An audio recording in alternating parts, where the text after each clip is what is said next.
Hello, everyone. Nobody has ever pointed this out, but I've been focused on that the whole time. It looks like if it was like zero gravity in here, that would be like a Twister game. It's like, oh, left foot on black square, left foot on red circle, left foot on what the fuck is that? But anyways, let's get this on.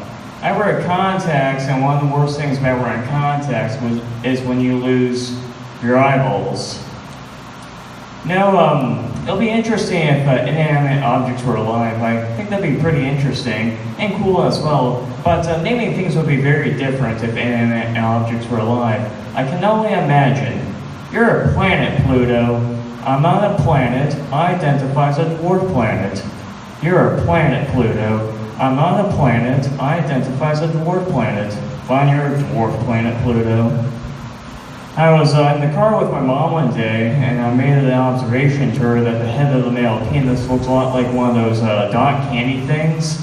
And she objected to my observation there by saying that to her, the head of the male penis looks a lot like Darth Vader's helmet, which I think is a better observation than my previous observation.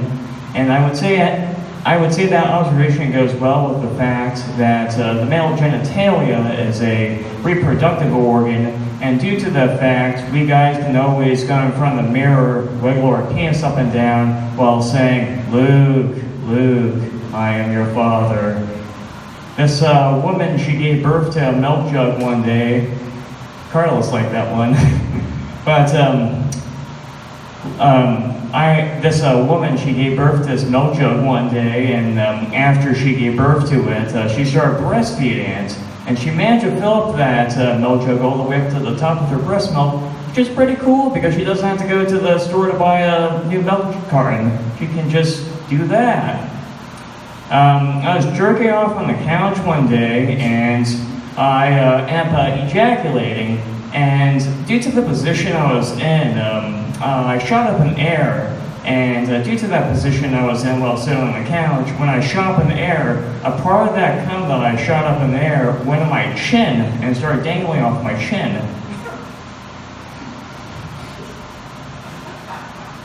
Yeah, I went there.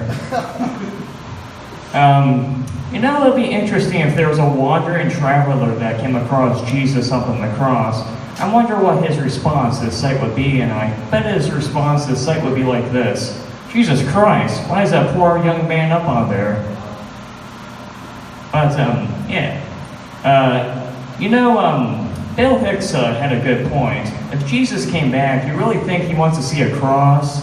Like, wouldn't you think if Jesus was near a cross, he would react to it, much like how a demon or a vampire would react to a cross? And like if there was somebody that had a cross around their neck and Jesus was nearby, wouldn't you think he would like act negatively towards it, much like how they would?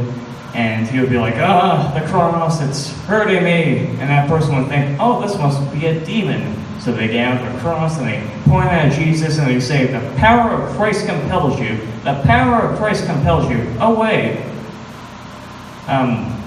You know how in hell, Satan and demons, they like to torture people? Why do you think that there's some people that don't really like to torture because whenever they torture them, the response is to get tortured or like this? Oh yeah, fuck yeah, I've been a bad, sinful, naughty human.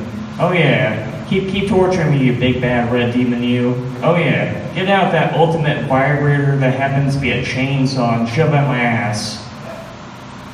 I was having dinner with my parents one day, and I brought up that a couple of jokes about my dad and my comedy, and my mom asked me, do you have any jokes about me? And I responded to her by saying this, I don't have any jokes about you, yet.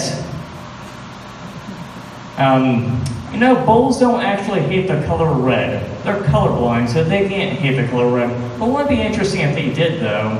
That would be pretty chaotic. Like if there was a woman that was naked and she was walking in front of the bull, and all of a sudden she gets her period, and this bull charges at her and attacks her, and while the bull's attacking her, blood's coming out of her from these injuries, and the bull just makes her believe in the anger and wants to hit her more and more and more. And her father hears her screams, and her father comes out with a shotgun and shoots the bull in the leg, but doesn't bring the bull down with the shot to the leg, just scrapes in the leg. And this injury makes the bull run off. And when the bull's a long distance away, it notices redness coming out its leg, so it starts smashing itself against trees and everything, and just eventually just kills itself. I'm all done. I hope you guys will enjoy the performance. Thank you, Carlos.